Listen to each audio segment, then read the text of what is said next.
नमस्कार, मैं हूं पद्मजा जोशी और आप देख रहे हैं अड़ी। 2024 के चुनावी नतीजों के बाद से ये बात तो तय हो गई है कि कांग्रेस जातिगत जनगणना को अपना मुख्य चुनावी मुद्दा बना करके ही रहेगी। प्रयागराज में संविधान सम्मान सम्मेलन में बोलते हुए राहुल गांधी ने एक बार फिर दोहराया कि वो जातिगत जनगणना करा के ही रहेंगे, भले से ही इससे उन्हें राजनीतिक रूप से नुकसान हो।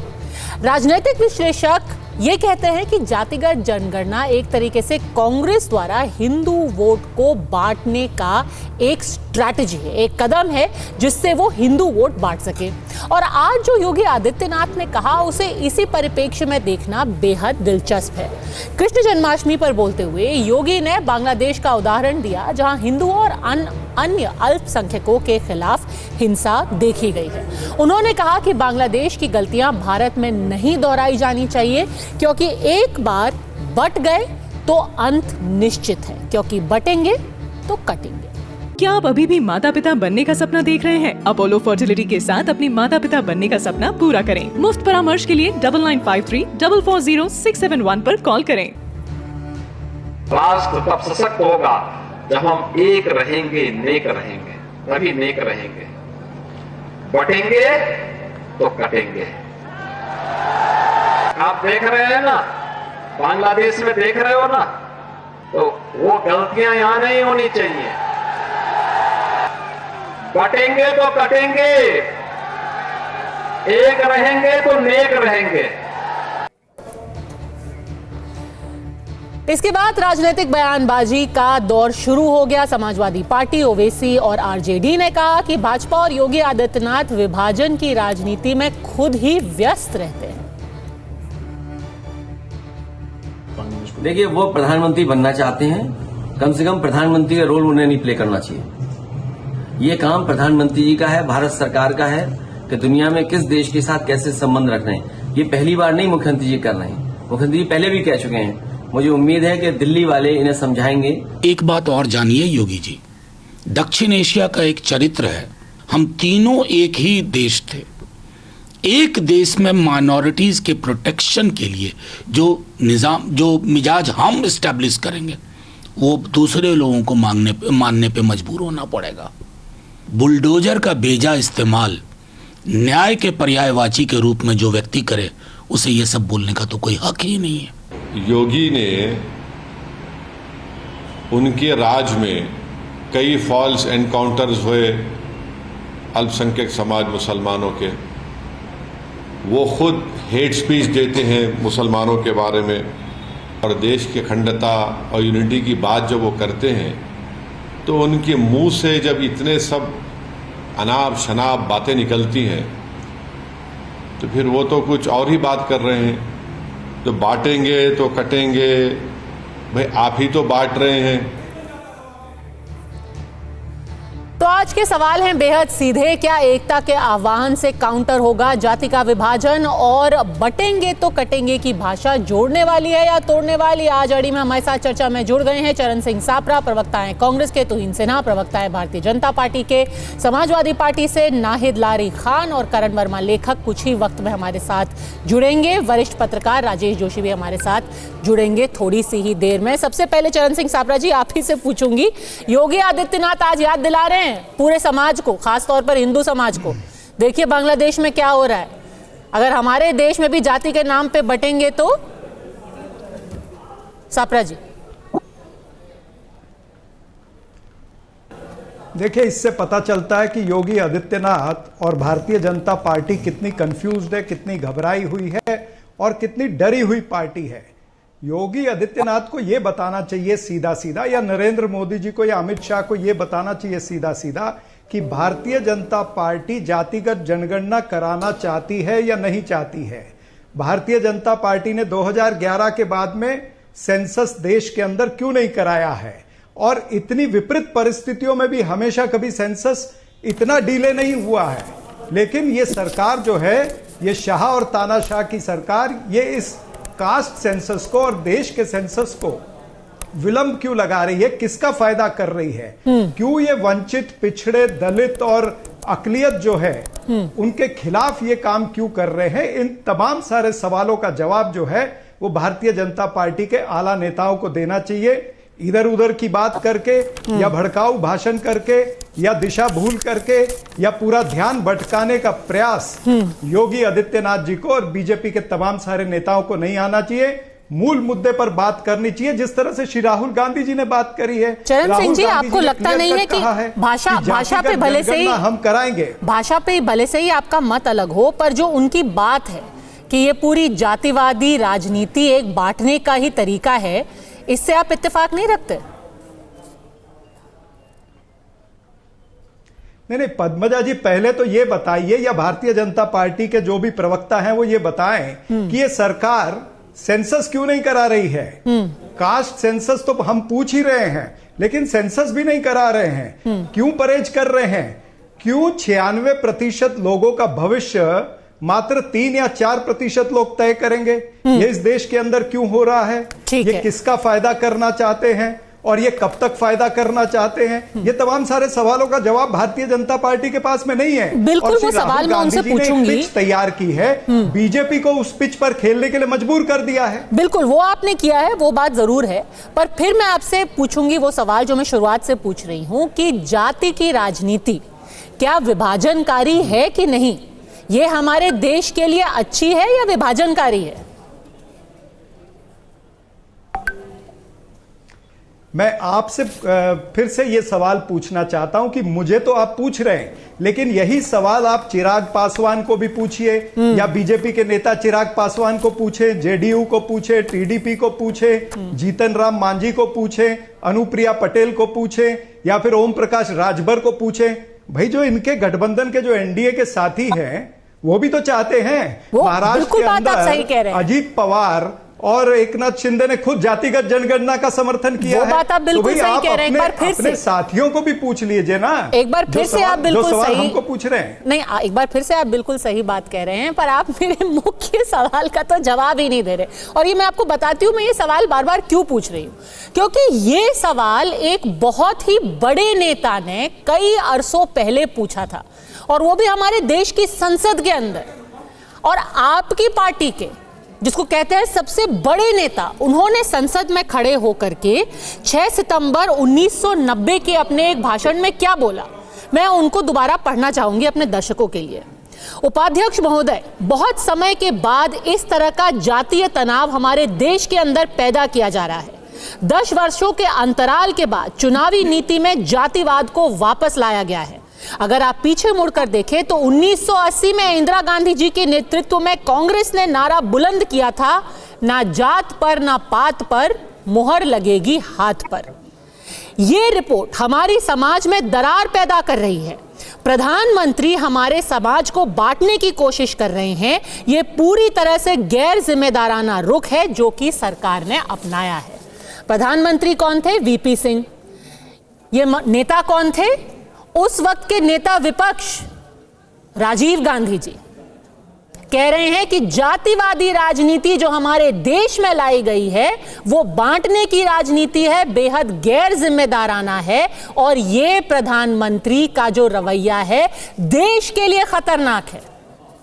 तो बताइए, बटेंगे तो? किसने ये नारा सबसे पहले दिया था? इसका उत्तर दे, मैं इसका उत्तर दे देता हूं। देखिए पद्मजा जी, आपको जब ड्राइविंग सीट में बैठना होता है तब आप आगे देख करके गाड़ी चलाते हैं, रियर व्यू मिरर में देख करके नहीं चलाते हैं। 1980 में या 1990 में जो परिस्थितियां रही होंगी वो परिस्थितियां 2024 में या 2023 में नहीं है। तो हमें समय के अनुसार हमारी सारी रणनीति को भी तय करना होता है। और फिर ये जो सेंसस है 2011 के बाद, कास्ट सेंसस की तो बात अलग है। मैं तो कह रहा हूं कि सेंसस ही नहीं ये सरकार करा रही है। सबसे बड़ा प्रश्न है कि आप सेंसस 2011 के बाद आज तक क्यों नहीं करा रहे हो? इतनी सारी विपरीत परिस्थितियों में सेंसस हुआ है।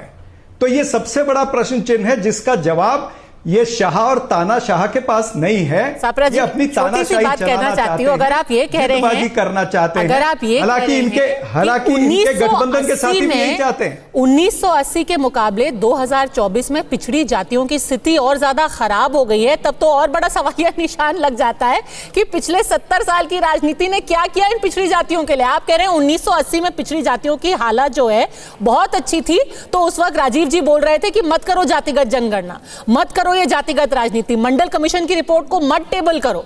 और 2024 में इन पिछड़ी जातियों की हालत और ज्यादा खराब हो गई है। तो ये सबसे बड़ा सवाल है कि ये 70 साल में जो हमने राजनीति की है उसका पिछड़ी जातियों पे असर क्या हुआ है। पर मैंने आपको कहा कि अगर इस सरकार को गाड़ी चलानी है तो रेयर व्यू मिरर में देख करके नहीं चला सकते।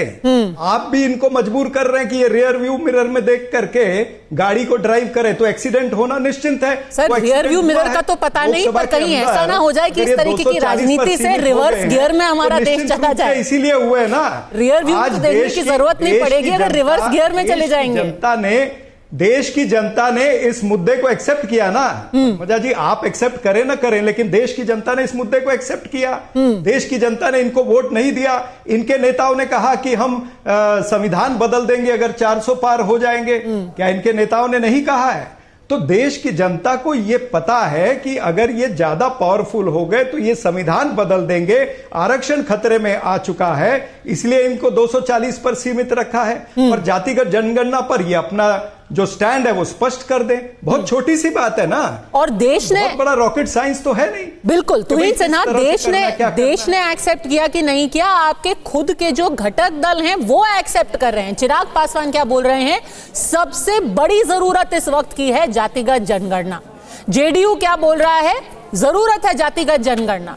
और तो और, जब जातिगत जनगणना आपके प्रिय मित्र नीतीश कुमार ने कराई थी बिहार के अंदर, तो उसका सबसे पुरजोर समर्थन सम्राट चौधरी, आपके पार्टी के उप मुख्यमंत्री, ने किया था। कहा था हमने कराई है, हमने कराई है जातिगत जनगणना। तो अब अगर योगी जी बोल रहे हैं बटेंगे तो कटेंगे, तो यही बिहार में ही हो रहा है। जनगणना तो वहां भी जाति के हिसाब से हुई।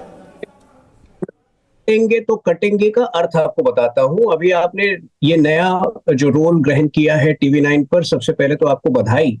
मेरे मन में जिज्ञासा है कि जब आपकी बातचीत चल रही थी TV9 भारतवर्ष में, तो क्या आपकी जाति पूछी गई थी?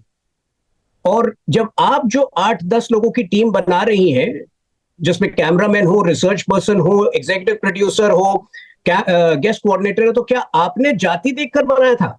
राहुल गांधी की राजनीति इतनी विषपूर्ण राजनीति है कि अगर उनका बस चले तो वो चाहेंगे कि आप दोस्त भी जो है जाति देखकर बनाएं। जब मिस इंडिया के बारे में उन्होंने बात किया कि जाति, पिछड़ी जाति के लोग मिस इंडिया में नहीं है, तो उन्होंने अपनी बालक बुद्धि ही नहीं, अपनी विकृत मानसिकता का परिचय दिया। मैं आज स्पष्ट कर दूं आपके शो पर कि भारतीय जनता पार्टी ने जातिगत जनगणना का कभी विरोध नहीं किया है, लेकिन हमारा ये स्पष्ट मानना है कि इसको लिपापोती नहीं करना चाहिए इसके नाम पर, जो कांग्रेस करना चाहती है। कर्नाटक में इन्होंने कहा किया जातिगत जनगणना, कहां है रिजल्ट सार्वजनिक नहीं करना चाहते क्योंकि वो लिपापोती थी। इन्होंने छत्तीसगढ़ में किया, कहते हैं किया, लेकिन उसको सार्वजनिक नहीं कर पाए। देखिए 2011 में जब कास्ट सर्वे हुआ था तो उसमें 8.19 करोड़ त्रुटियां पाई गई थी, जिसमें से 1.5 करोड़ त्रुटियों का अब तक निदान नहीं निकाला जा पाया। हम चाहते हैं कि जातिगत जनगणना हो, लेकिन हम त्रुटि मुक्त तरीके से, बिल्कुल ही जिसमें कोई शक की गुंजाइश नहीं हो, वो चाहते हैं और हम वो करके दिखाएंगे जब समय अनुकूल। तो फिर ये बताइए तुहिन सिन्हा, अगर आपको लग रहा है कि आप खुद कराने वाले हैं, तो फिर योगी जी क्यों कह रहे हैं कि बटेंगे? या आप फैसला कर दीजिए ना, या तो इससे लोग बढ़ जाएंगे, या तो इससे समाज बटेगा, या फिर इससे सामाजिक जो है न्याय होगा। एक हाथ से, मतलब एक हाथ कह रहा है, एक नेता कह रहा है हम कराएंगे, भाई हम इसका विरोध कतई नहीं करते हैं, हम तो इसके सबसे बड़े समर्थक हैं। दूसरी तरफ आप कह रहे हैं कि इससे समाज बढ़ जाएगा। नहीं, देखिए मैं वही आपको भी बता रहा था पद्मजा जी, वैचारिक रूप से हम इसका विरोध नहीं करते हैं, लेकिन हम जिस प्रकार से विष घोला जा रहा है पूरे समाज में इसके नाम पर, अग्निवीर के स्कीम को भी राहुल गांधी ने अपने जातिगत बंटवारे की मानसिकता से नहीं छोड़ा। तो आप समर्थन क्यों कर रहे हैं? उन्होंने कहा था कि ऊंची जाति के लोग जो हैं वो अग्निवीर में नहीं आएंगे, अग्निवीर में बलि चढ़ाने के लिए केवल पिछड़ी जाति के लोग होंगे। तो जो इस प्रकार की मानसिकता से केवल देश को विभाजित करना चाह रहे हैं, हम उसके खिलाफ हैं। हम लिपापोती के खिलाफ हैं, हम जो है आनंद फानन में चीजों को करने के खिलाफ हैं, लेकिन वैचारिक रूप से हम इसका विरोध नहीं करते। अच्छा, वैचारिक रूप से नहीं करते, राजनीतिक रूप से करते हैं या नहीं करते? राजनीतिक रूप से भी देखिए, आपने चिराग पासवान जी की बात कही, आपने जेडीयू की बात करी। देखिए, हर मुद्दे पर अगर हमारे विचार समान होते तो वो हमारी पार्टी में होते। चिराग पासवान बीजेपी में नहीं है ना।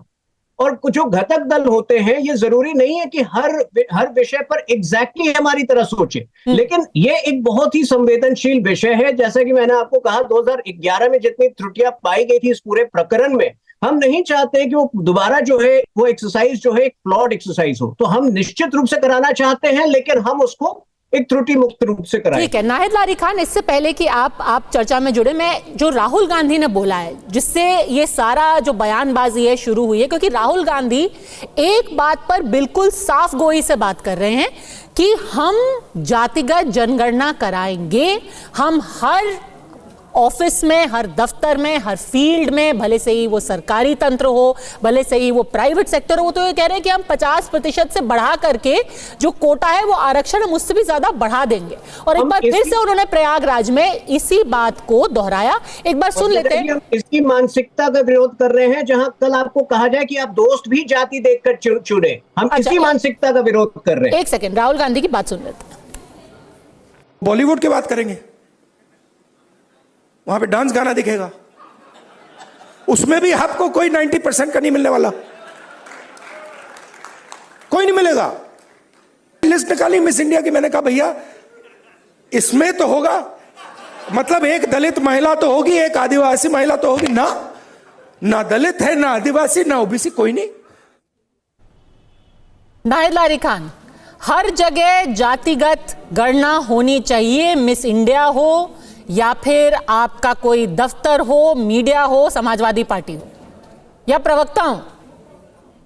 नहीं, देखिए पद्मजा जी, ये तो स्पष्ट है कि जातिगत जनगणना होकर रहेगी और कोई शक्ति, कोई ताकत जातिगत जनगणना को होने से रोक नहीं सकती। और रही बात बीजेपी सरकार की विरोध करने की, तो मैं आपको बता दूं कि भाजपा सरकार ने, जो पिछली अभी सरकार थी, भाजपा सरकार ने सुप्रीम कोर्ट में हलफनामा देकर स्पष्ट कर दिया था कि केंद्र सरकार जातिगत जनगणना नहीं कराएगी। लेकिन समाजवादी पार्टी के राजनीतिक योद्धा, पीडीए समाज के जो राजनीतिक योद्धा है, माननीय अखिलेश यादव जी, उन्होंने जिस प्रकार से पीडीए समाज में जिसकी आबादी 94% है, क्रांति का बिगुल फूका और चेतना जगाई इस समाज में, और ये समाज जग गया, ये समाज जग गया। और फिर देश के जो बड़े नेता है राहुल गांधी जी, उन्होंने भी जातिगत जनगणना की मजबूती से बात कही, यहाँ तक खेद प्रकट किया कि उनकी सरकार ने पहले जातिगत जनगणना नहीं कराई। तो आप ये समझे कि ये समाज जो पिछड़ा, दलित, आदिवासी समाज है, यही केवल और केवल यही भारत के मूलवासी, 72% इनकी आबादी, और हजारों सैकड़ों सालों से इनके साथ अत्याचार हो रहा है, शैक्षिक, आर्थिक, राजनीतिक, सामाजिक रूप से इनका शोषण कर रहा है। और कौन शोषण कर रहा है? ये बीजेपी और आरएसएस के पुरखों ने शोषण किया, और अब बीजेपी के लोग शोषण कर रहे हैं। और इस समाज ने, जो अभी 2024 का चुनाव आया, इस समाज ने स्पष्ट संदेश दे दिया, पीडीए समाज ने, कि केवल और केवल माननीय अखिलेश यादव जी ही ऐसे हैं जो उनके हितैषी है, उनके हित की लड़ाई लड़ रहे हैं, उनके आवाज बुलंद कर रहे हैं, और उनको अपना आइकॉन माना, उनको माना माननीय अखिलेश यादव जी ने, पीडीए समाज ने माना कि माननीय अखिलेश यादव जी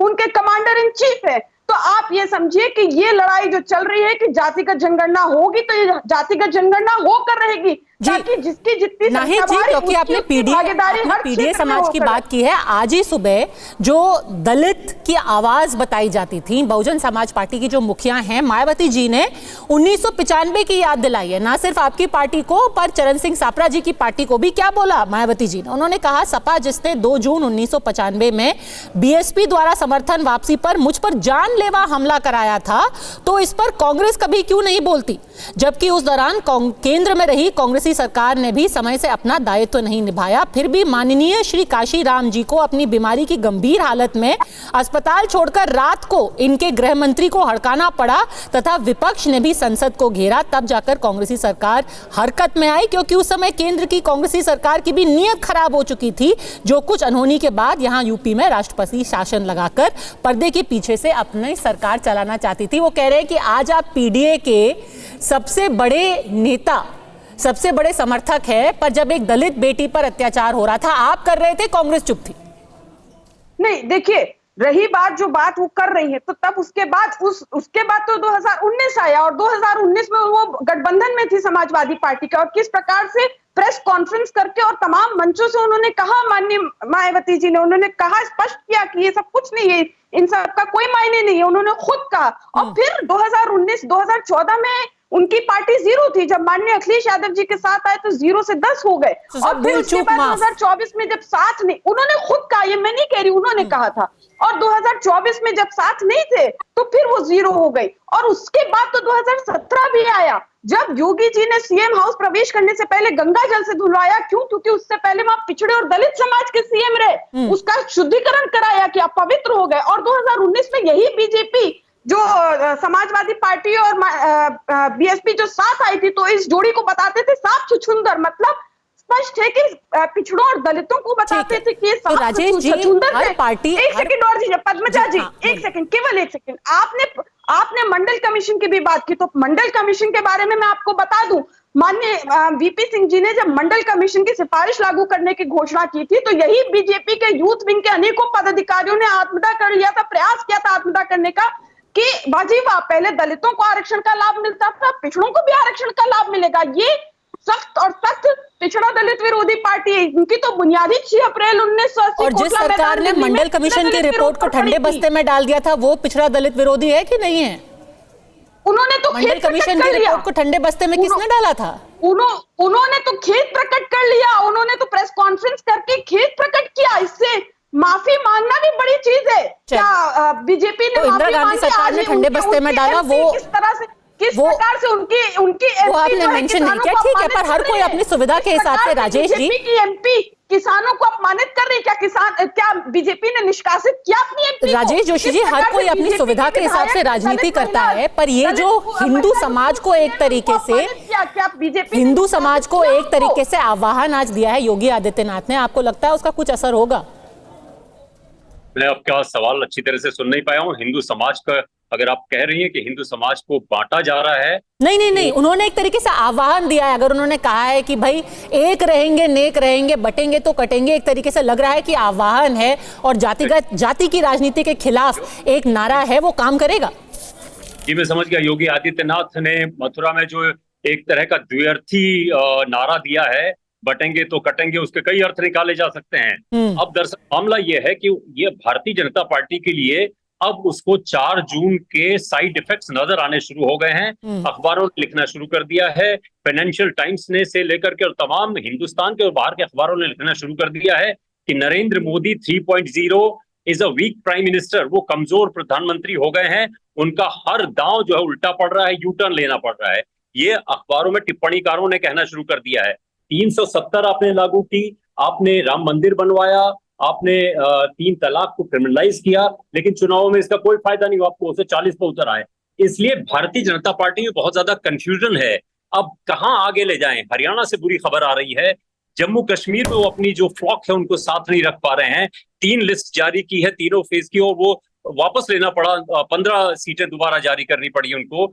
ये जो चाणक्य थे, जिनको अमित शाह को जो चाणक्य कहा जाता था, उनके बारे में भी सवाल उठ रहे हैं। अब योगी आदित्यनाथ ये बार बार कह रहे हैं वो वापस हिंदुत्व की तरफ ले जाना चाह रहे हैं, लेकिन विपक्ष फ्रंट फुट पे खेल रहा है। राहुल गांधी, अखिलेश यादव फ्रंट फुट पे खेल रहे हैं, वो मंडल पे लाना चाह रहे हैं, हिंदुत्व की राजनीति को मंडल पे लाना चाह रहे हैं। और बीजेपी के लिए बुरी खबर यह है कि वो सफल होते दिख रहे हैं। उनकी सफलता, उनकी जो ये जो मूड ऑफ द नेशन सर्वे आया है, उसमें प्रधानमंत्री पद का पॉपुलैरिटी 50% से नीचे चली गई है। हालांकि राहुल गांधी की अभी उतनी पॉपुलैरिटी नहीं है, लेकिन जिस बॉल को जिस तरह से वो मार रहे हैं बार बार जो है बाउंड्री के पार, उससे विपक्ष का सितारा इस वक्त बुलंद होता दिख रहा है। बार बार वो नरेंद्र मोदी जो डिसाइसिव फैसलाकुन प्रधानमंत्री थे, वो अपने तमाम बिलों को वापस ले रहे हैं।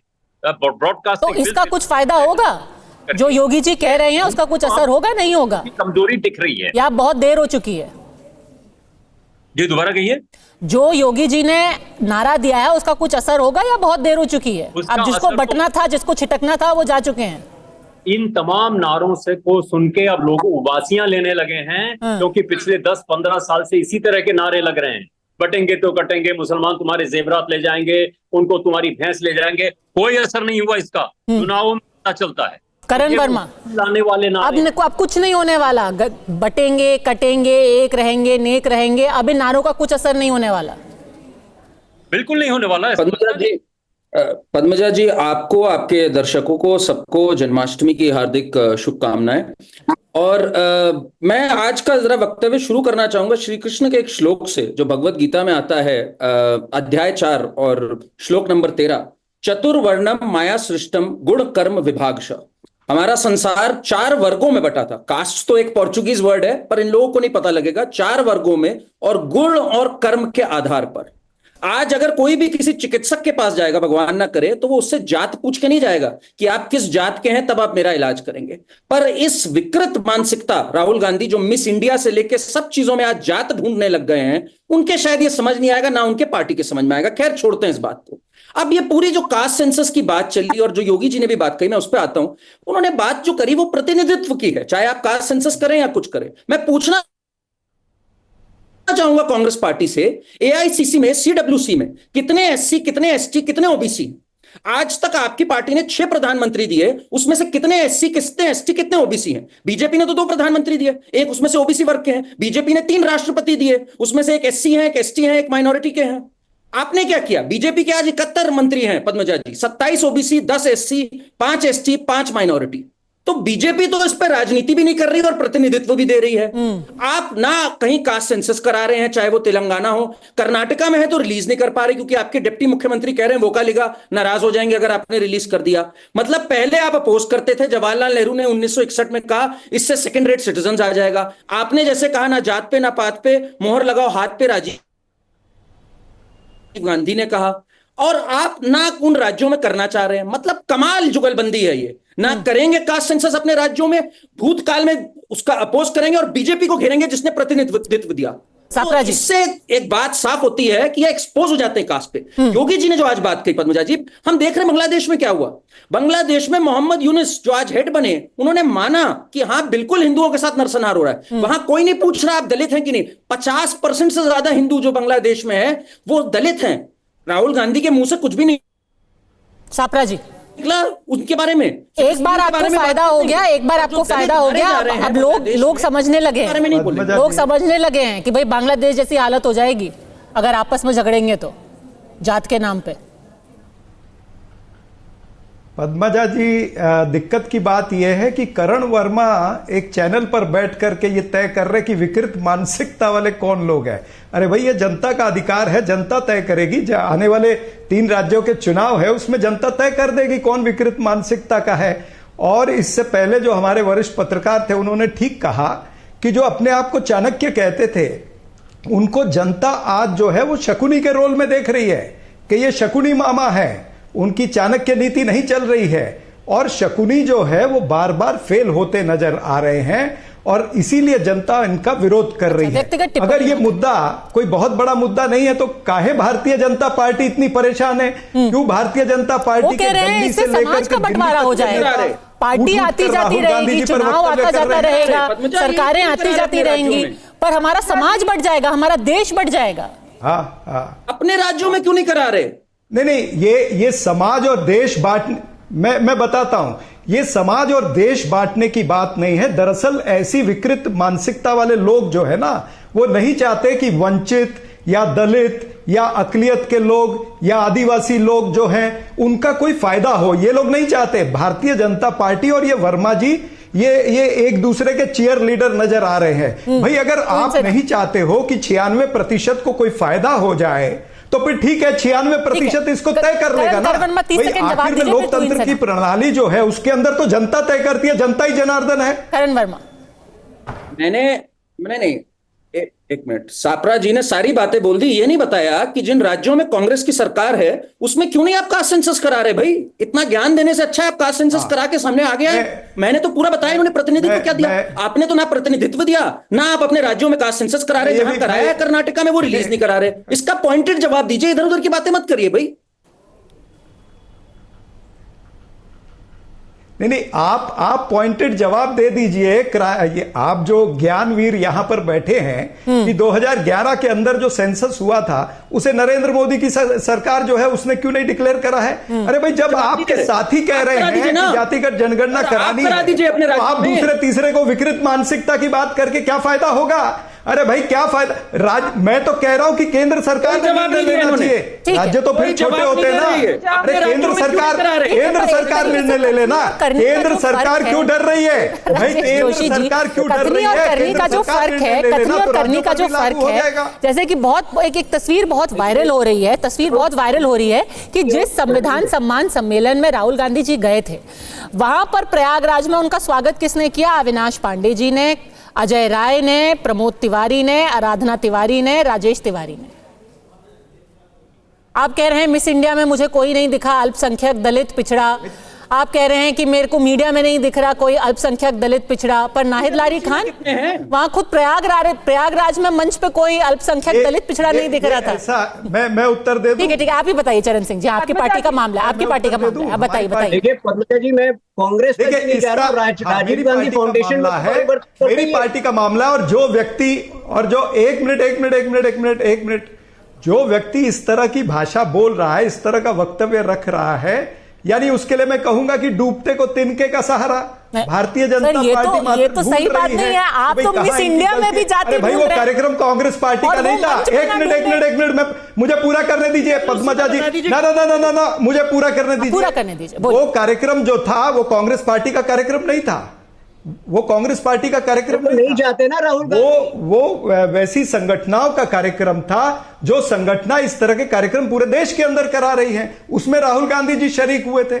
क्या बड़ी बात है? शरीक हुए। बड़ी बात यह है कि मंच पे कौन था? उत्तर प्रदेश कांग्रेस का। क्यों शरीक हुए? अभी तुम्हारे से पूछ के शरीक होंगे क्या भाई? तुम्हारी इजाजत लेके शरीक होंगे क्या? कि अजय राय जी गए, तुम यहाँ का सर्टिफिकेट देने के लिए बैठे हो कि भाई वर्मा जी का सर्टिफिकेट मिलेगा? बड़े बड़े नेता होंगे दलित, पिछड़े, वंचित में। ठीक है, एक सेकंड। तुहिन सिन्हा, फिर नाहिद लारी खान। तुहिन सिन्हा। हाँ, कांग्रेस पार्टी की कथनी और करनी में इतना बड़ा अंतर है। मैं कांग्रेस पार्टी की भी बात नहीं कर रहा हूं। राजीव गांधी फाउंडेशन में तो परिवर्तन कर दे। जितने डायरेक्टर्स है, क्या जरूरत है कि अंकल सैम पर ये निर्भर करते रहे?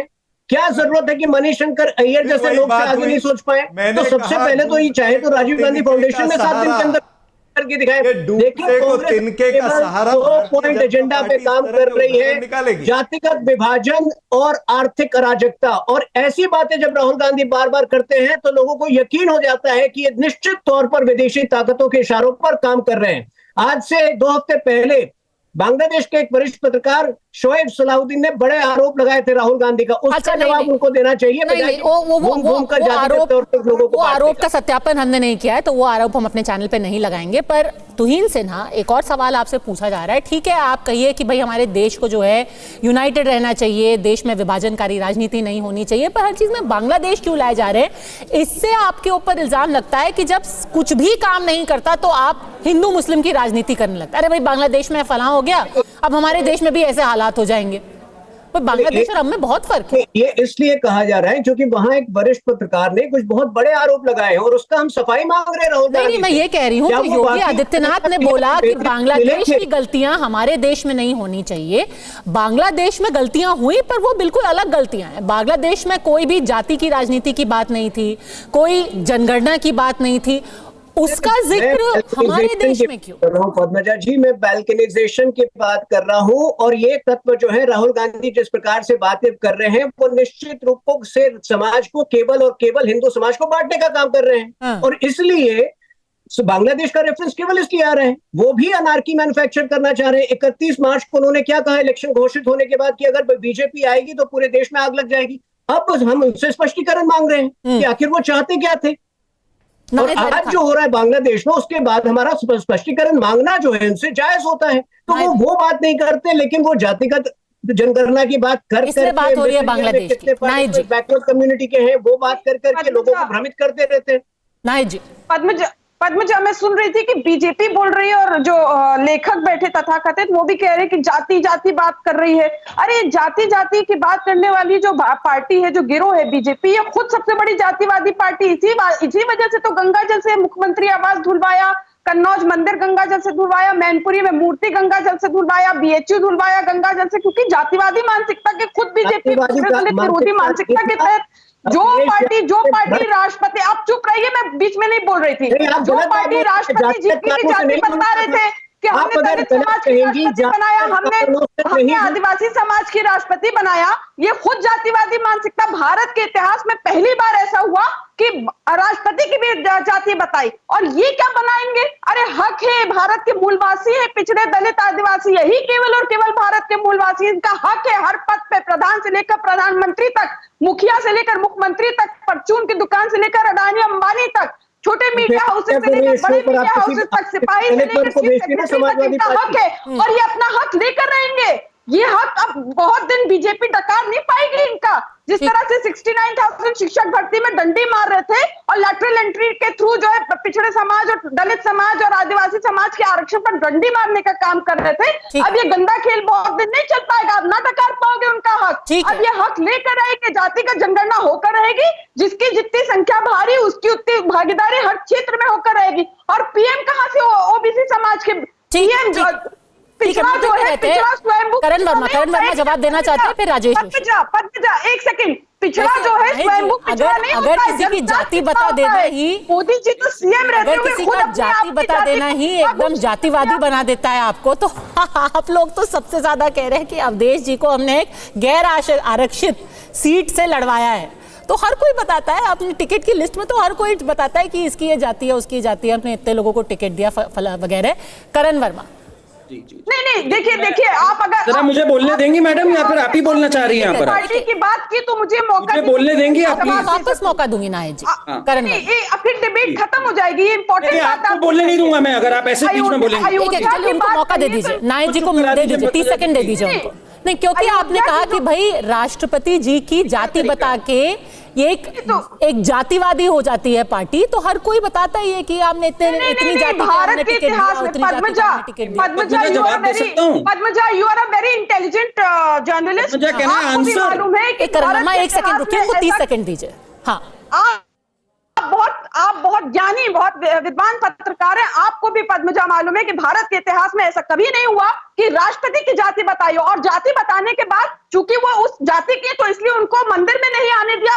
जब नहीं, ये बात सच नहीं, अयोध्या राम मंदिर में नहीं आने का नहीं, दलित समाज के राष्ट्रपति जी गई है वहां पर, अयोध्या में उन्होंने आरती भी किया। चलिए हम मुद्दे से भटक रहे हैं जी, हम मुद्दे से भटक रहे हैं। अयोध्या की बात कर रहे हैं, अनेक मंदिरों के अंदर गई, पर हम मुद्दे से भटक रहे हैं, हम मुद्दे से भटक रहे हैं। अयोध्या की जो आप बात कर रही है, तो राम जी ने जिस प्रकार से ये समाजवादी पार्टी और इंडिया गठबंधन ठीक है, इसलिए बौखला गई है बीजेपी, इसलिए बौखलाई हुई है बीजेपी, और न केवल राम जी ने आशीर्वाद दिया, बद्री बाबा ने भी इंडिया गठबंधन। ठीक है नायक जी, ये चर्चा हम कर चुके हैं और उसकी मुबारकबाद भी आपको दे चुके हैं। ठीक है, जीते कांग्रेस और इंडिया गठबंधन से काजी निजामुद्दीन जीते, गंगा जी ने आशीर्वाद दिया हरिद्वार से। ठीक है, आशीर्वाद बना रहे। करण पद्मजा, नाहिद जी को जब मैं सुन रहा हूं ना, तो एक ही बात दिमाग में आ रही है, 100 चूहे खाके बिल्ली हज को चली। 2012 में इसी अखिलेश सरकार ने SC ST promotion, job promotion आकर रिवर्स किया, उनको दोबारा नीचे उनको लेकर गए। ये हरकत जिस सरकार ने करी हो, उस अखिलेश सरकार आज बनी हुई है सोशल जस्टिस वॉरियर, वो बनी हुई है SC ST के पैरोकार। अरे आपने तो वो पाप किया कि जिन SC ST को जॉब प्रमोशन मिल गया मायावती के टाइम, आपने आकर उनको डिमोट किया। आपको तो शर्म आनी चाहिए, आपको तो माफी मांगनी चाहिए SC ST से। तो आप यहां पे प्लीज ज्ञान मत दीजिए, ठीक है ना? आप पढ़ते लिखते नहीं है, फिर कहते तथाकथित लेखक। भाई लेखक होने के लिए पढ़ना लिखना पड़ता है, आप पढ़ते लिखते नहीं है। आप पहले अपने पापों के लिए माफी मांगिए, आप पहले पापों के लिए माफी मांगिए। 2012 में जो अखिलेश यादव ने किया, मुझे इनसे कहीं पहले माफी मांगी अखिलेश। आज ये पीटीए कर रहे हैं, 2012 में इन्होंने दलितों को डिमोट करके वापस लाए। इस कदर विकृत मानसिकता किसी सरकार ने आज तक दिखाई नहीं है। ये करा है नाहिद लारी खान की पार्टी, पर ये तो इनकी हरकतें हैं, ये तो इनकी करतूतें हैं। इस बात पे हर पार्टी ये कह देती है कि हम रियर व्यू मिरर में नहीं देखना चाहते, हम आगे जो हैं 5th गियर में बढ़ना चाहते हैं। पर राजेश जोशी जी, ये जो अब एक अलग counter narrative Bharatiya Janata party गढ़ने की कोशिश कर रही है कि आप अगर इस जाति के फेर में पड़ेंगे तो पहले विभाजन होगा, उसके बाद अराजकता फैलेगी। क्या आपको लगता है कि वोटर के दिमाग में ये बात जाएगी, या फिर ये घर कर चुकी है कि भाई होना चाहिए जितनी आबादी उतना हक? देखिए, समाज में विभाजन की बात अगर कोई भी पार्टी करती है और जाति को लेकर के खासतौर पे, चाहे वो कांग्रेस हो या भारतीय जनता पार्टी हो, उससे ये सवाल पूछा जाएगा, जब वंचितों को न्याय मिलने के लिए जातीय जनगणना हो रही है, तब आपके पेट में दर्द क्यों हो रहा है? बिल्कुल सड़क की जबान में बोल रहा हूं मैं, क्योंकि राम मनोहर लोहिया ने जब ये कहा था, समाजवादियों ने ये कहा था, धन और धरती बंट के रहेगी। आज उस नारे पर आपका क्या रुख है बताइए? धन और धरती बंट के रहेगी। मैं यूपीए से भी पूछ रहा हूं ये, और मैं पूछ रहा हूं ये भारतीय जनता पार्टी से भी, जो शासन में है और जो विपक्ष में है। धन और धरती बंट के रहेगी, सिर्फ नाम जपने से कुछ नहीं होगा। लोगों की जहां तक बात है, विभाजन तो भारतीय समाज में जातिगत विभाजन है, जो 5000 साल से दमित कुचले हुए लोग हैं, जो जातियां हैं, वो अपना असर्ट करना शुरू कर दिया उन्होंने। Wake up and smell the coffee. ये आप इसको बिल्कुल पर्दे के पशे पर्दा नहीं कर सकते हैं कि समाज विभक्त हो जाएगा, कि अन्य ये क्या बुरी बात है कि हम कटेंगे तो बटेंगे तो कटेंगे। इसका कोई असर नहीं होने वाला है। दलितों को मालूम पड़ गया है कि उसका राइट है ये, और दलितों ही नहीं, ओबीसी को भी, और जो भी पसमानदा तबके के लोग हैं, पसमानदा सिर्फ मुसलमानों की बात नहीं कर रहा हूं, बाकी लोग भी, उनको अंदाजा हो गया है कि ये हिंदुत्व की राजनीति पर अब मंडल की राजनीति हावी होने जा रही है। तो 1989 की जो राजनीति थी, एक तरफ मंडल दूसरी तरफ कमंडल, क्या एक बार फिर से 2029 में उसी ब्रांड की राजनीति वापस लौटने वाली है? और क्या इस सिचुएशन में भारतीय जनता पार्टी खुद को एक ऐसी पोजीशन में पाती है जहां वो फैसला नहीं कर पा रही कि क्या वो इसके समर्थन में है या उसके खिलाफ? चर्चा में जुड़ने के लिए आपका बहुत धन्यवाद। जातिगत जनगणना के बाद अब चर्चा करते हैं चुनावी पॉलिटिक्स की। सोमवार को जब भाजपा ने जम्मू कश्मीर विधानसभा चुनाव के लिए अपनी पहली लिस्ट जारी की, तो उससे राज्य ही नहीं देश में राजनीतिक हलचल तेज हो गई। क्यों? क्योंकि पार्टी ने पहले तो 44 उम्मीदवारों की लिस्ट जारी की और फिर 45 मिनट के अंदर अंदर ही उसे वापस लेकर सिर्फ 15 लोगों की एक नई सूची निकाल दी। सबसे पहले आपको बताते हैं कि आज आखिर हुआ क्या। सुबह 10 बजे बीजेपी ने 44 नामों के साथ अपने उम्मीदवारों की पहली सूची जारी की। 45 मिनट के बाद वो लिस्ट वापस ले ली गई और सिर्फ 15 नामों वाली एक और सूची आई। आधे घंटे बाद एक और नाम के साथ दूसरी सूची भी आ गई। ये लिस्ट आखिर बदली क्यों गई? दूसरी लिस्ट में कुछ नाम क्यों हटा दिए गए? इस सब का कुछ आधिकारिक स्पष्टीकरण अभी तक नहीं दिया गया है। स्थानीय नेताओं ने यह जरूर कहा कि पहली लिस्ट में कुछ टाइपिंग की गलतियां थी, लेकिन स्वाभाविक रूप से विपक्षी दल इस वाक्य को एक और यू टर्न बता रहे हैं। इससे पहले बीजेपी ने चिट्ठी लिखकर चुनाव आयोग से हरियाणा विधानसभा चुनाव की तारीख टालने के लिए भी कहा था। फिलहाल हरियाणा के चुनाव 1 अक्टूबर को होने वाले हैं। पत्र लिखने वाले हरियाणा बीजेपी के अध्यक्ष ने यह बताया कि पार्टी को कम मतदान की आशंका है, क्योंकि 1 तारीख को मंगलवार है। ये वीकेंड और गांधी जयंती और अग्रसेन जयंती की छुट्टियों के ठीक बीच में पड़ता है और पार्टी को यह डर है कि लोग लंबी छुट्टी मनाने के लिए बाहर चले जाएंगे और वोट देने के लिए नहीं रुकेंगे। भाजपा इस उलटफेर के पीछे भले ही कोई भी वजह बता रही हो, लेकिन क्या वो इस बात से इनकार कर सकती है कि पार्टी के अंदर नाराजगी तो है जम्मू कश्मीर में। आज पहली लिस्ट आने के बाद जम्मू में भाजपा के दफ्तर के बाहर ही विरोध प्रदर्शन और नारेबाजी हुई। जिन लोगों के टिकट काटे गए, उन्होंने ये तक कह दिया कि इसका खामियाजा बीजेपी को चुनाव में भुगतना पड़ेगा। मेरा रोष प्रकट होना ही है। मैं 18 साल से, जैसे एक बच्चा स्कूल में निकल के जाता है, मैं सुबह से लेकर शाम तक भारतीय जनता पार्टी का कार्य करता था। टाइम पे मैंने अपने घर में झंडा लगाया था, लोग भारतीय जनता पार्टी का झंडा नहीं लगाते थे अपने घर में। ठीक है, आज मेरे साथ नाइंसाफी हुई है। कल जो पैराशूट से एसएसपी मोहनलाल की परसों ज्वाइनिंग होती है जहाँ पे, और आज उसका मैंडेट दिया जाता है। अगर ये मैंडेट नहीं बदला गया तो इसका खामियाजा भारतीय जनता पार्टी को भुगतना पड़ेगा। एक सूची वापस भी ले ली गई, तो भारतीय जनता पार्टी को आजकल यू टर्न लेने का बहुत मौका मिल रहा है। आपने देखा कैसे पार्लियामेंट के अंदर यू टर्न लिया गया, वक्फ के मामले में किस तरह यू टर्न लिया गया। भारतीय जनता पार्टी में आज झगड़ा हुआ, उनके ऑफिस के अंदर एक ज़बरदस्त हंगामा हुआ। मुझे बड़ा अफसोस हो रहा है ये देख करके, और हैरानी भी हो रही है कि लोग हारने के लिए इतना ज़बरदस्त तरीके से लड़ रहे हैं टिकट के लिए। अब सवाल बेहद सीधा सा है, भाजपा के फ्लिप फ्लॉप के पीछे आखिर वजह क्या है? क्या ये रणनीति में महज बदलाव है या सच में कोई घबराहट की निशानी? प्रेम शुक्ला, प्रवक्ता भारतीय जनता पार्टी के, हमारे साथ जुड़ गए हैं। चरण सिंह सापरा, करण वर्मा और राजेश जोशी हमारे साथ बने हुए हैं। कुछ तो डर है, कुछ तो गलत है प्रेम शुक्ला जी। एक ही दिन में 3 लिस्ट आ गई। देखिए भारतीय जनता पार्टी एक बड़ी पार्टी है और हमारे यहाँ अगर सूची में किसी का तरह का त्रुटि अगर नजर आई हमारे नेताओं को तो हमने परिवर्तित किया। हम ऐसी पार्टी थोड़े हैं कि अध्यक्ष जी की धोती खोलकर उनको कार्यालय से बाहर फेंककर एक विदेशी महिला को अध्यक्ष बना दें।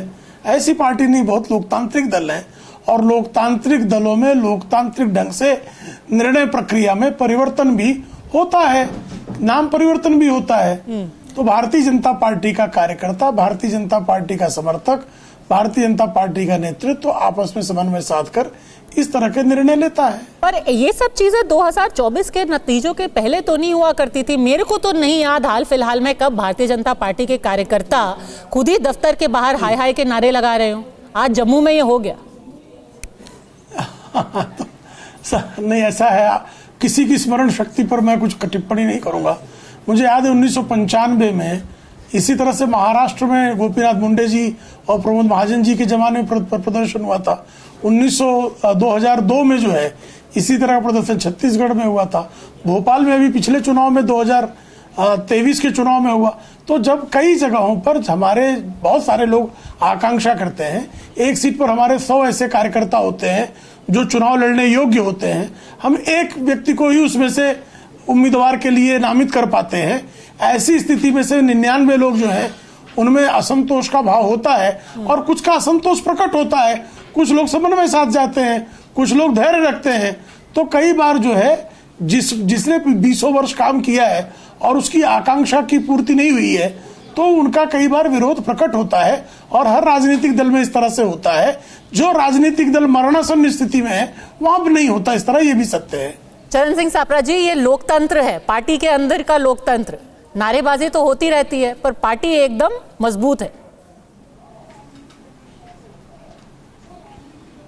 नहीं, बिल्कुल लोकतंत्र रहना चाहिए। और मुझे हैरानगी होती है जब भारतीय जनता पार्टी के प्रवक्ता अंदरूनी लोकतंत्र की बात करते हैं और मुझे लगता है कि इनके सारे जो अध्यक्ष हैं आज तक वो लोकतांत्रिक प्रक्रिया से ही बन करके आए हैं। चिट्ठी से बनते हैं इनके राष्ट्रीय अध्यक्ष तक और ये लोकतंत्र की बात करते हैं। ये एक बात हो गई। दूसरी बात यह है कि जो कुछ भी हरियाणा या जम्मू कश्मीर में हो रहा है उससे पता चलता है कि भारतीय जनता पार्टी एक कमजोर पार्टी है, ये मजबूत नहीं मजबूर पार्टी है। और ये ऐसी पार्टी है कि 370 के आधार पर इन्होंने पूरे देश के अंदर वोटों की खेती करना चाहिए, लेकिन लोकसभा के चुनाव में 3 लोकसभा सेगमेंट जो कश्मीर में थे वहीं पर इन्होंने उम्मीदवार नहीं दिए हैं। तो ये कैसी पार्टी है जिसके हाथी के दांत खाने के और दिखाने के और है। और ये जम्मू कश्मीर की जनता भी जानती है और हरियाणा की जनता भी जानती है। दोनों राज्यों के अंदर इनकी दयनीय परिस्थिति हो गई है। दोनों राज्यों के अंदर इन्हें उम्मीदवार ढूंढने पड़ रहे हैं। दोनों राज्यों के अंदर और खास करके हरियाणा के अंदर ये 9 साल तो खट्टर साहब का शासन चलता है और फिर सैनी साहब को ले आते हैं आखिरी के 1 साल में ताकि अकाउंटेबिलिटी ना रहे। अरे भाई, आप खट्टर साहब के आधार पर चुनाव लड़िए ना। आप सैनी साहब को लेकर के वो तो खुद की कॉन्स्टिट्यूंसी छोड़ करके दूसरी कॉन्स्टिट्यूंसी में नजर मार रहे हैं, वो तो खुद ही डर रहे हैं। तो ये डरी हुई पार्टी है। इन्हें पता है कि जो हाल इनका लोकसभा में हुआ है उससे बदतर हाल हरियाणा में और जम्मू कश्मीर में होगा। ये जितने ख्याली पुलाव और जितने घोषणाएं करनी है ये कर ले, जितनी बड़ी बड़ी बातें करनी है, डायलॉग बाजी करनी है ये कर ले, लेकिन धरातल पर परिस्थिति ये है कि जनता जानती है कि ये झूठे हैं। जम्मू कश्मीर के अंदर नौकरियों का मामला आज भी खड़ा है, बेरोजगारी का मामला आज भी खड़ा है, महंगाई का मामला आज भी खड़ा है। वो तमाम सारे मुद्दे जो जनता के साथ जुड़े हैं वो मुद्दे खड़े हैं। और आप ये देखिए कि आपके जम्मू कश्मीर में जो पार्टी अध्यक्ष रहे थे, रविंदर रैना का नाम नहीं था पहली सूची में, निर्मल सिंह जी का नाम नहीं था, कविंदर गुप्ता का नाम नहीं था, आपके उप मुख्यमंत्री थे। और ये हो सकता है ये बिल्कुल ही कोइंसिडेंस हो, संयोग हो पूरी तरीके से, पर पहली लिस्ट में 44 लिस्ट में ये तीनों नाम नहीं मौजूद थे। अब जो 15 की लिस्ट आई है उसमें वो सीटें ही गायब हो गई। पद्मजा जी, मजबूत पार्टी का सर्टिफिकेट कौन दे रहा है? श्रीमती सोनिया गांधी की राजनीति में आने के बाद 98 से लेकर 2024 के चुनाव तक कांग्रेस को उतनी सीटें नहीं मिली हैं जितनी आदरणीय मोदी जी को 3 चुनाव में मिली हैं। 3 चुनाव राहुल गांधी के नेतृत्व में हुए, 99 के आंकड़े पर अटके हुए हैं। जो 99 पे अटके हुए लोग हैं अब वो सर्टिफिकेट भी बांटेंगे कौन? और लोकतंत्र पर कौन बात कर रहे हैं? सीताराम केसरी की धोती छिप फाड़ कर कार्यालय से बाहर फेंक कर पार्टी कब्जा करने वाले लोकतंत्र की भी बातें करते हैं। हाँ, हमारे यहाँ लोकतंत्र है। हमारे यहाँ 1980 में पार्टी की स्थापना से आज दिन तक भारत में भारतीय जनता पार्टी के संविधान के अनुकूल अध्यक्ष का निर्वाचन होने का रिकॉर्ड है। चरण सिंह सप्रा जी, आपकी पार्टी की तरह धोती फाड़कर एक पिछड़ी जाति के नेता को अपमानित करके पार्टी कब्जा करने की परंपरा भारतीय जनता पार्टी में नहीं है। ये दृश्य आप नहीं दिखा सकते भारतीय जनता पार्टी। टिकट बांटने मैं चुनाव नहीं बना, उन्होंने बातें की, आपने उनको टिप्पणी करने के लिए नहीं, उनको आपने टिप्पणी करने के लिए अलाउ किया, आपने उनको फजूल वक्तव्य के लिए अलाउ किया, तो मुझे उत्तर देने का तो आप इतना अवसर देंगे ना। पर अगर यहाँ आप उनकी फिजूल वक्तव्य का उत्तर देने का मुझे तो उसी पर मैं आ रहा हूँ, जवाब आ रहा हूँ ना, उस पर आप मुझे बोलने करके दे दिया। सीताराम केसरी जी का उदाहरण पहले आप ही ने दिया था, पर यहाँ टिकट की हो रही है तो भाई एक आम वोटर सोचेगा ना कि भाई क्या घबराहट है। तो टिकट पर भी मैंने पहले ही उत्तर दिया आपको, टिकट पर पहले ही मैंने उत्तर दिया। हुई थी आपकी कल घबराहट नहीं है, कल मीटिंग और आज बिल्कुल घबराहट नहीं है। बीच में हमारी 12 घंटे से ज्यादा का समय था की प्रक्रिया है। तो लोकतंत्र, वो जो 12 घंटे का बीच का वक्त था उस वक्त भी तो लोकतंत्र काम कर रहा था। पहली लिस्ट आई। अच्छा, लोकतंत्र में समय तय कर लेना चाहिए कितने घंटे पे होगा। ओहो, अरे लोकतंत्र में घंटा तय कर लिया जाएगा, इतने बजकर इतने मिनट पर होगा तो लोकतंत्र होगा, इतने अगर ये वापस हो गए तो लोकतंत्र खत्म हो जाएगा। अच्छा मानदंड है आपका, बहुत प्रशंसनीय।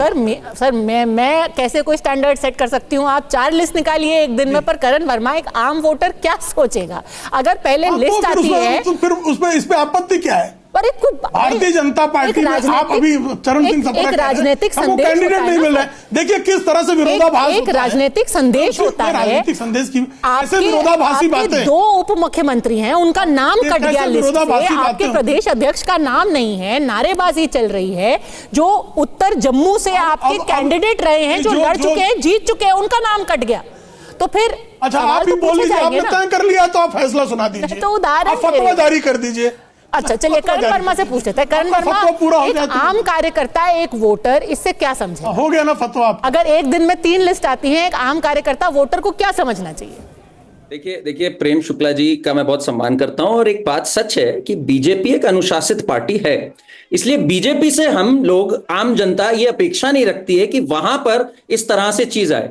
आप उसकी अगर तुलना कांग्रेस से करेंगे तो आई थिंक वो आप भी सही अपने साथ नहीं कर रहे। कांग्रेस में तो भाई मुख्यमंत्री आपस में लड़ने लग जाते हैं, चाहे वो गहलोत पायलट हो, सिद्धू चन्नी हो, तो उस जैसा तो भाई आपको नहीं बनना है। आप तो हमेशा पार्टी विद अ डिफरेंस कहलाते हैं, तो आपसे हमेशा अपेक्षा ये होती है कि इंटरनल डिसिप्लिन जो भी हो वो इस तरह से उभर करके सामने ना आए। पर पद्मजा, एक बात आप देखिए जरा, सापरा जी के जो दिल के अरमान है वो जुबान पे आ गए। इन्होंने आर्टिकल 370 की बात करी, सबसे बड़ा दलित विरोधी प्रावधान, बार बार ये आर्टिकल 370 ला रहे हैं। उस नेशनल कॉन्फ्रेंस के साथ खड़े हैं जिसने मैनिफेस्टो में डाला हम इसको वापस लेकर आएंगे।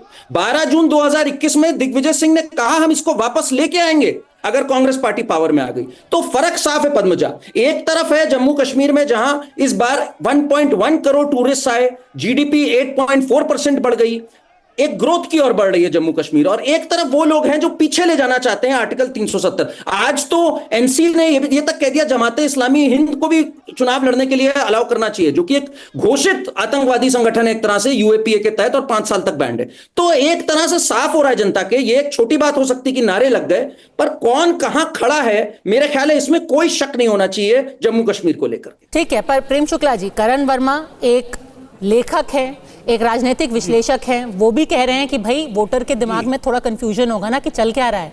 आप तो पार्टी विद डिफरेंसेस थे, अब आंतरिक कलह क्यों सामने आ रहा है?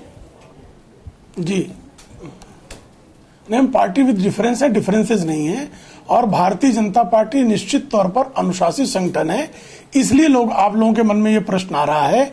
हमने पहले ही बताया कि हर सीट पर हमारे प्रत्याशियों की संख्या बड़ी है जो चाहते हैं कि हम चुनाव लड़ें, और हम सारे लोगों को प्रत्याशी नहीं बना सकते। ऐसे में किसी न किसी का असंतोष प्रकट होना स्वाभाविक है। श्रीमान सप्रा जी कह रहे थे कि इनको तो कैंडिडेट ही नहीं मिल रहे हैं। अरे साहब सप्रा जी, कैंडिडेट हमारे पास अधिक हैं, कैंडिडेट आपको नहीं मिल रहे हैं, आपकी समस्या है ये। और आपके यहाँ ज्यादा सिर फुटौल है। भारतीय जनता पार्टी में कुमारी शैलजा का बोर्ड जो है गली गली में जो है हरियाणा में लगा हुआ है कि दलित मुख्यमंत्री चाहिए। दूसरी तरफ उनके बारे में जो दीपेंद्र हुड्डा जिस तरह की बयानबाजी कर रहे हैं, ये भारतीय जनता पार्टी में संभव ही नहीं है। तो निश्चित तौर पर मैं करण वर्मा जी से सहमत हूं कि कांग्रेस की कुसंस्कृति का भाजपा में स्थान हो ही नहीं सकता। ठीक है, चरण सिंह सापरा जी, आप हरियाणा में जितनी आबादी उतना हक कर दीजिए। कुमारी शैलजा फॉर मुख्यमंत्री। देखिए पद्मजा जी, जिस तरह से भारतीय जनता पार्टी के प्रवक्ता अभी बोल रहे थे, मैं ये कहना चाहता हूं कि हरियाणा में इनको खबर नहीं होगी। हरियाणा में 90 सीटों के लिए कांग्रेस पार्टी के 2500 लोगों ने फॉर्म भरा है। यानी लोगों को भी पता है कि जीतने वाली पार्टी कौन है। और मैं क्यों कह रहा हूं कि इन्हें प्रत्याशी नहीं मिल रहे हैं, क्योंकि इन्हें किरण चौधरी जी को लेना पड़ा। एक मिनट, मुझे काटिए मत अभी। इन्हें किरण चौधरी जी को लेना पड़ता है, इन्हें अशोक तंवर को लेना पड़ता है, इन्हें अरविंद कुमार को लेना पड़ता है। ऐसे अनेक सारे कांग्रेस के नेता जो है भारतीय जनता पार्टी को लेने पड़ते, कुलदीप बिश्नोई से लेकर के राव इंद्रजीत से लेकर के सभी लोगों को। इसीलिए मैंने कहा कि इनके पास में अपने उम्मीदवार नहीं है, ये यहां वहां से इंपोर्ट करके वो कह रहे हैं हमें प्रॉब्लम ऑफ प्लेंटी है, लेकिन हरियाणा की जनता ये भी जानती है, इसीलिए लड़ाई झगड़ा हो रहा है, इसीलिए नारे लग रहे हैं बहुत ज्यादा। हरियाणा की बेटियों के साथ में क्या व्यवहार हुआ, नहीं, हरियाणा की बेटियों के साथ क्या व्यवहार हुआ, इसलिए इनकी हरियाणा में धोती खींची जाएगी। वहां पर बेरोजगारी दर बढ़ी है, इसलिए इनकी धोती खींची जाएगी। जम्मू कश्मीर में अभी करण वर्मा जी बोल रहे थे, वो आंकड़े मैं भी इनको दे दूं कि वहां पर बेरोजगारी दर जो है शहर के अंदर 18.3 है, वहां पर जो रूरल अनएम्प्लॉयमेंट है वो 29.8 है, और महिलाओं के अंदर तो 50% अनएम्प्लॉयमेंट है। तो ये तो आपकी सरकारों के तहत ये काम हो रहा है। ठीक है, आपने आंकड़े तो गिना दिए, पर ये नहीं बताया, वहां पर रोज आंदोलन हो रहे हैं, कश्मीरी पंडितों को टारगेट किलिंग हो रही है। तो मुख्यमंत्री कौन बनेगा? सिर्फ उटोवल? जनता हिसाब लेगी ना। बिल्कुल, एक एक करके सिर्फ उटोवल शायद दोनों ही पार्टियों में, पर चर्चा में जुड़ने के लिए समय की कमी है। सर, समय की कमी है। चर्चा में जुड़ने के लिए आपका बहुत बहुत धन्यवाद।